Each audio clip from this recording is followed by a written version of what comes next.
돈이 되는 절세 수다방, 줄여서 귀등돈입니다. 네, 오늘 굉장히 특별한 분과 아주 귀한 시간 만들어 볼 건데, 일단 저는 귀등돈의 안방 마님이고 전 경제부 기자였지만 현재는 이제 프리랜서이자 8개월 임산부 김선경이라고 합니다. 반갑습니다. 안녕하세요. 세금 전문 기자 임명규입니다. 오늘 소개가 짧으시네요. 네. 오늘 저희가 정말 특별한 게스트분을 여기 짜잔 모셨습니다. 여러분, 투에이스라고 하면 다들 아실 거예요, 아마. 그러니까 부동산 이 절세 분야에서 베스트셀러죠. 이 책 아마 보신 적 있으실 것 같은데, 이 책을 쓰신 저자분이자 이제 부동산 업계에서 굉장히 유명한 우리 투에이스 분을 모셨습니다. 어서 오세요. 네, 인사드리겠습니다. 투에이스 김동호입니다. 이렇게 초대해 주셔서 감사합니다. 일단 이 투에이스님은 소개 좀 해주세요. 고정 설명을 드리면 카페, 네. 네이버 블로그죠. 네이버 블로그를 운영을 하고 계시고 회원 수가 3만 명이 넘어요. 3만 2천 명이 좀 넘은 것 같고 파워블로거십니다. 이쪽 거기 그 블로그에 들어가 보면 이용하시는 분들 그 이웃들이 굉장히 활발하게 이 글도 호응도 해주시고 아주 거의 신적인 존재가 돼 있는 아주 떠받드는 그런 아주 유명한 분입니다. 이렇게 여쭤봐도 돼요? 투에이스님이 왜 이렇게 지금 부동산 업계에서 유명 인사가 되신 건지 자기 입으로 직접 한번 어떤 점 때문에 이렇게 나를 사람들이 인정해 주는지 궁금합니다. 예, 첫째 원인은 우리 나라님입니다.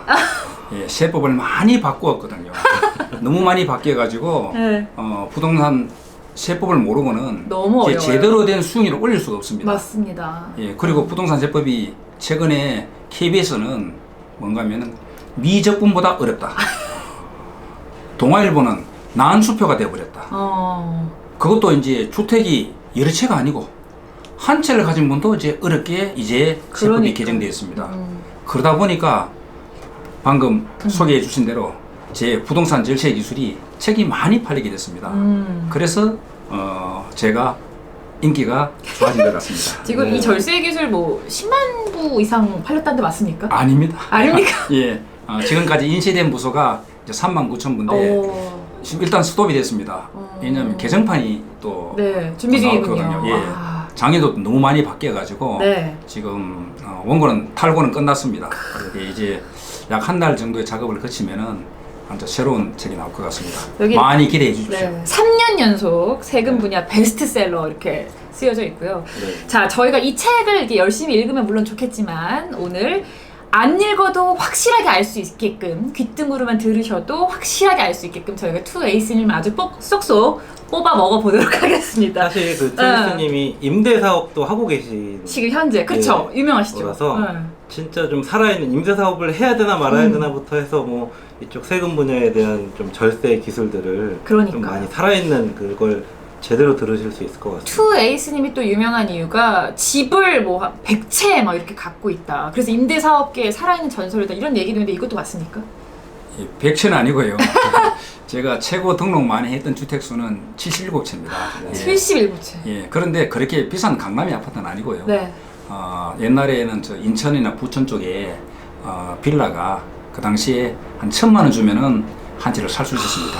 예, 그래서 그런 빌라들 를 많이 모았던 것을 양도세를 이제 전략하기 위해서 다 등록했던 겁니다. 그래서 강남에는 큰 아파트 어찌 보면은 한 채보다도 지금 현재 제가 갖고 있는 주택수가 45채거든요. 더 적을 수도 있습니다. 예. 겸손하신 말씀이십니다. 예. 오늘 그 노하우를 저희에게 다 이제 알려주시기로 하셨으니까 궁금하신 거 저희가 대신 아주 물어보도록 하겠습니다. 일단 저희가 크게 주제를 나눠봤어요. 제일 관심 많은 부분이죠. 지금 임대사업. 정말 사실 나도 하고 싶다 이러신 분들 굉장히 많으실 것 같은데 임대사업자들 절세해야 되잖아요. 그 부분 좀 꼭꼭 좀 짚어보려고 하고 또 부동산 세금에서 가장 큰 부분을 차지하는 건 아무래도 양도세.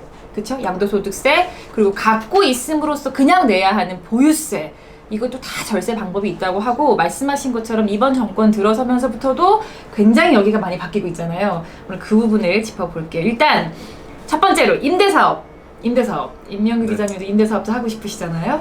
예, 저는 네. 그냥 1주택자 이것만으로도 버겁긴 한데 임대사업 하고 싶습니다. 진짜. 자, 트레이스님이 임대사업 업계 지금 전설인데 아까 77채, 그 77채까지 집을 가져보신 적이 있다고 하셨는데 언제 몇 년도부터 이거를 하게 되셨던 거예요? 좀 재밌게 얘기 좀 부탁드릴게요. 예, 네. 제가 첫 낙찰을 받은 것이 2003년 9월이었습니다. 낙찰 받으셨구나. 예.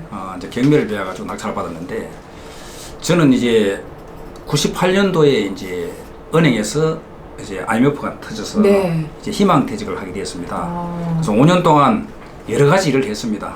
뭐 회사에 취업도 하기도 하고 네.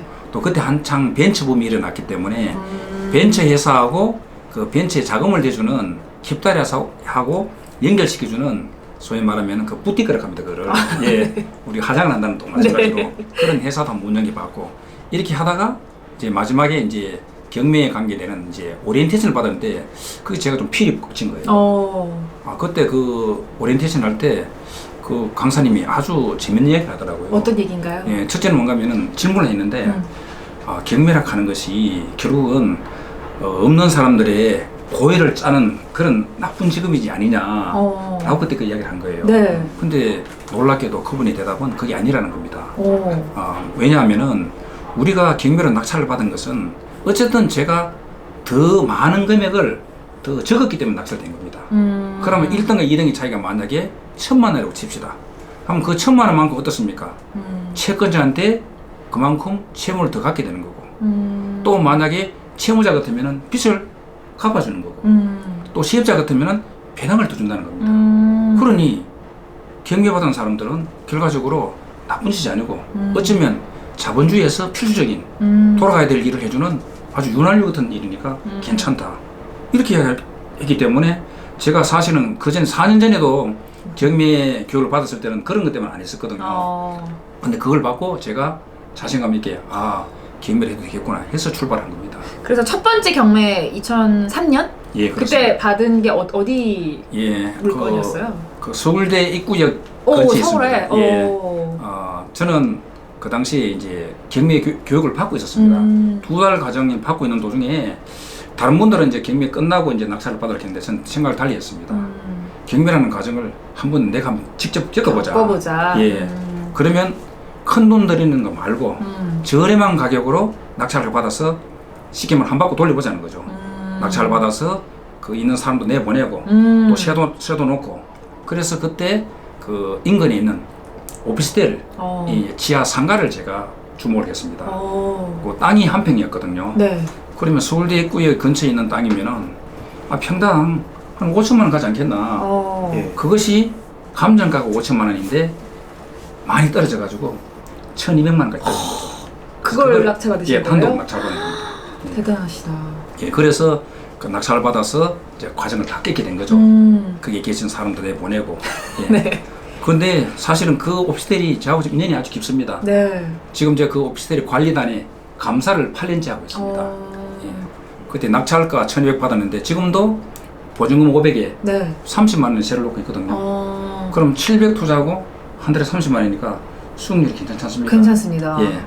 거기다가 또 관리단 감사를 하다 보니까 또 관리단에 관계되는 여러 가지 또 업무도 많이 배울 수 있게 돼가지고 저는 굉장히 그 오피스텔에 대해서 아직도 애정을 많이 갖고 있습니다. 그러면 그 오피스텔을 시작으로 해서 이제 계속 경매 참여하셔가지고 낙찰 받으시면서 대폭적으로 늘리신 거예요? 예, 그렇습니다. 그런데 이제 그 당시에 이제 저는 이런 생각했죠. 인천과 부천이 네. 알다시피 상당히 빌라 가격이 저렴합니다. 인천과 부천 그 당시에. 예. 네. 지금은 좀 그래도 지금도 상대적으로는 저렴해요. 저렴하죠. 예. 네. 왜냐하면은 서울 인근에 생각해 남쪽에는 분당 있지 않습니까? 분당했죠. 예, 북쪽에도 보면 일산도 있는데 거기에 대비하면은 인천은 굉장히 아직도 저렴한 가격입니다. 그래서 많은 분들이 지금도 인천의 시장을 많이 가고 있죠. 예. 그래서 그 1,000만 원짜리 빌라들을 이제 많이 주 담았죠. 네네. 주 담았는데 제가 낙찰을 받고 나서 한 달 만에 어마어마한 세법에 관계되는 사태가 터졌습니다. 뭡니까? 2003년 10월 29일 날 이제 주택을 세채상 갖고 계신 분은 양도세율이 무려 60%를 하게 된 거예요. 그때 몇 채 갖고 계셨어요? 그때는 며칠 안 됐지만 네네네. 어차피 60%라면은 지방소득세까지 가면 66%입니다. 세네요. 예, 그것을 피할 수 있는 방법이 뭐냐? 주택임대사업자로 등록해서 그 당시는 10년간 임대사업을 하면은 양도소득세를 비과세 감면해 주는 게 아니고 네. 그냥 일반과세 주는 거예요. 하지만 그 입장에서 저희 입장에서 볼 때는 어떻게 66%를 감당할 수 있겠습니까? 그래서 저는 어찌 보면 울며 겨자 먹기로 주택임대사업자를 등록하게 되었던 겁니다. 근데 그걸로 인해서 결국에는 절세 혜택을 보게 된 건가요? 예, 그렇습니다. 볼 수 있을까요? 예. 뭐 어쨌든 그 이후에 또 저 양도세 중과가 바뀌게 돼가지고 네네. 어쨌든 일반 과세가 되었지만은 그래도 저는 지금 일반인 같으면은 지금 15년 하면은 장기 보유 특별 공제가 30%입니다. 저는 지금 임대 사업을 10년 이상 했기 때문에 네. 지금 제가 팔게 되면은 장기 보유 특별 공제가 또 10% 포인트가 붙어가지고 지금 40%를 받으니까 지금 유리한 거죠.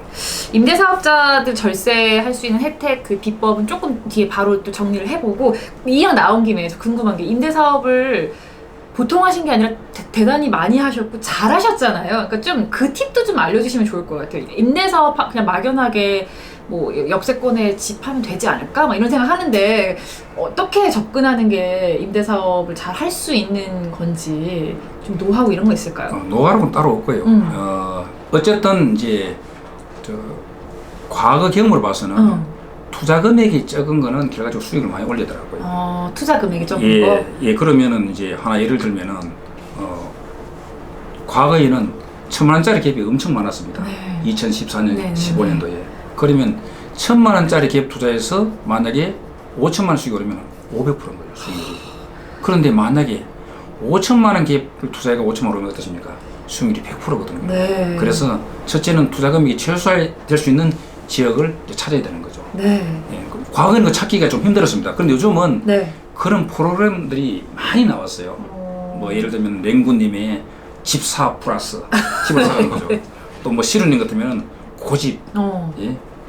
플리아데스님의 근홍 뭐 이런 프로그램이 있어서 예를 들면은 자 지금부터 갭이 가장 적은 주택수를 뽑으라 하면은 자동으로 그 프로그램에서 딱 짜주는 겁니다. 지금 말씀해주신 분들이 다 굉장히 업계에서 유명하신 유명하신 분들인 분이죠. 거죠. 예. 투에이스님처럼 이렇게 이름을 날리고 계신 분들이 아니, 저보다 있는데 훨씬 더 유명하신 분입니다. 어떤 분들이 또 어떤 분야에서 이름을 날리고 있는지 저희가 또 잠시 후에 정리를 좀 해드리겠고 그러면 요즘에 일단 좀 싸게 투자를 하는 게 임대사업자는 최고다라고 하셨는데 예. 그런 관점에서 보시면 어느 지역 가장 선호하세요?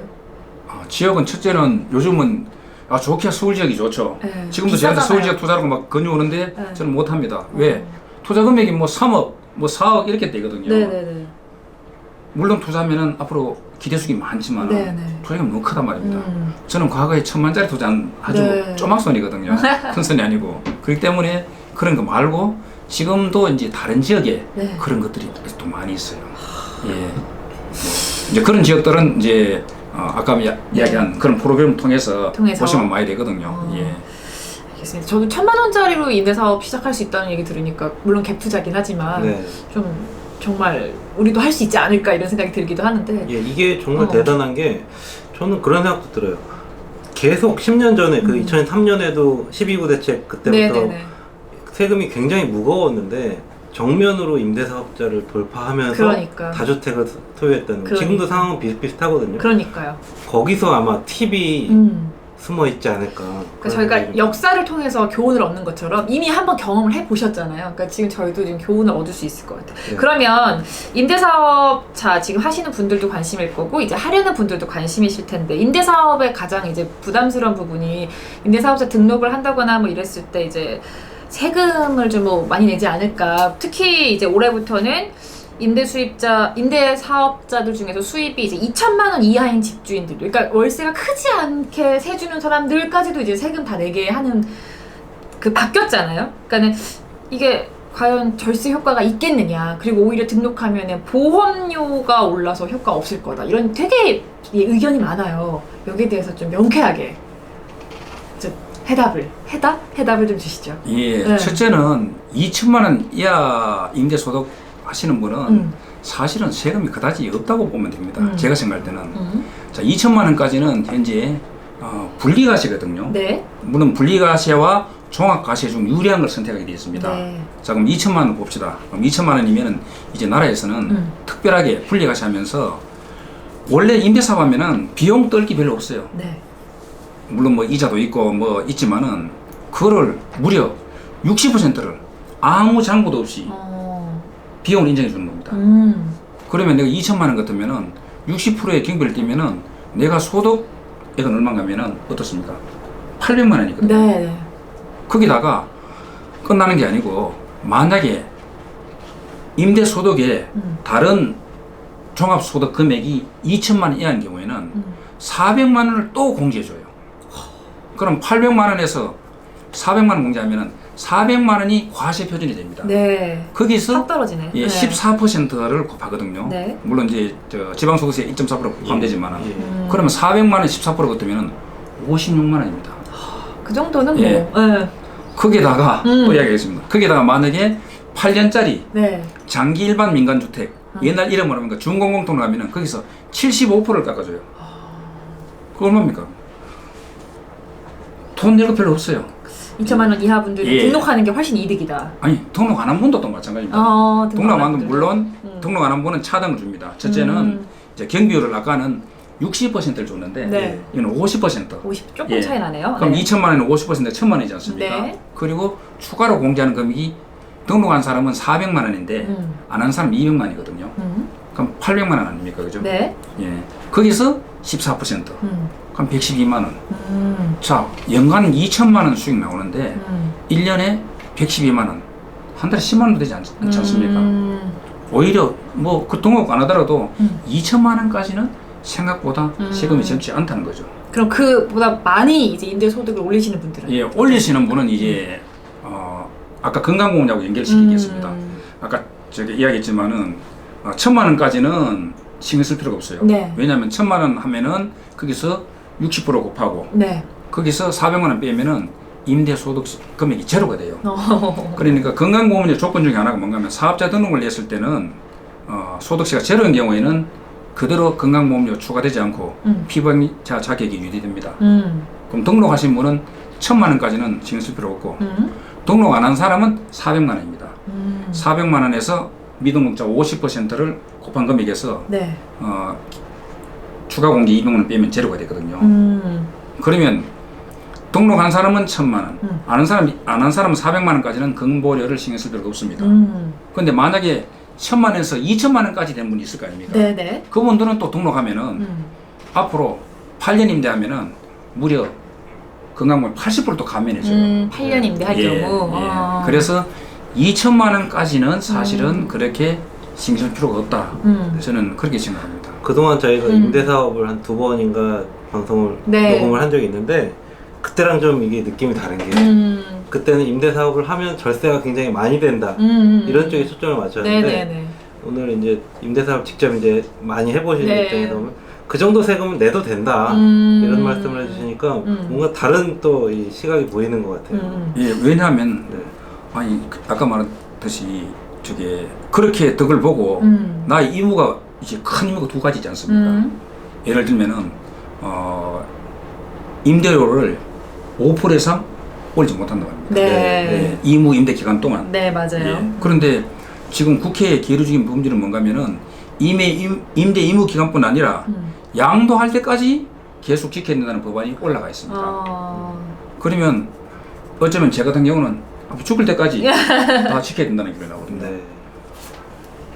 고작 112만 원에 그걸 줄이기 위해서 양도할 때까지 5% 지켜야 된다는 부분 하나. 또 만약에 등록되면 어떻습니까? 지금은 의무 임대 기간 내 팔면은 과태료가 1,000만 원입니다. 그거를 9.13 대책 때 3천만 원까지 인상하는 방안이 올라가 있습니다. 그런데 또 1월 9일 날 임대주택 등록 관리 방안에서는 네. 5천만 원까지 올리는 방안이 올라가 있습니다. 그러면 112만 원 그거 절약하려고 네. 앞으로 5% 이상 계속 못 올리고 또 의무기간 내 팔면은 무려 과태료가 5천만 원인데 그걸 대비한다면은 오히려 굳이 등록할 이유도 없다고 봅니다. 임대소득세 하나만 보면은. 네네. 예. 임대사업자는 그것만 보는 게 아니고 취득부터 양도세까지 모든 세대 혜택이 다 있거든요. 여기를 좀 짚어볼까요? 절세를 할 수 있는 부분들이 많이 있는 거잖아요. 예, 예. 그거를 조금 정리를 해주세요. 예, 네. 자, 우리는 부동산을 음. 취득할 때부터 보유해서 양도세까지 세금이 계속 내야죠. 있습니다. 네. 예, 그런데 주택임대사업자 등록하게 되면 네. 먼저 취득부터 보겠습니다. 네, 취득. 요거는 이제 신규 분양만 해당됩니다. 60제곱미터 이하인 경우에는 네. 취득세를 원칙은 100%를 다 감면하게 되어 있습니다. 네.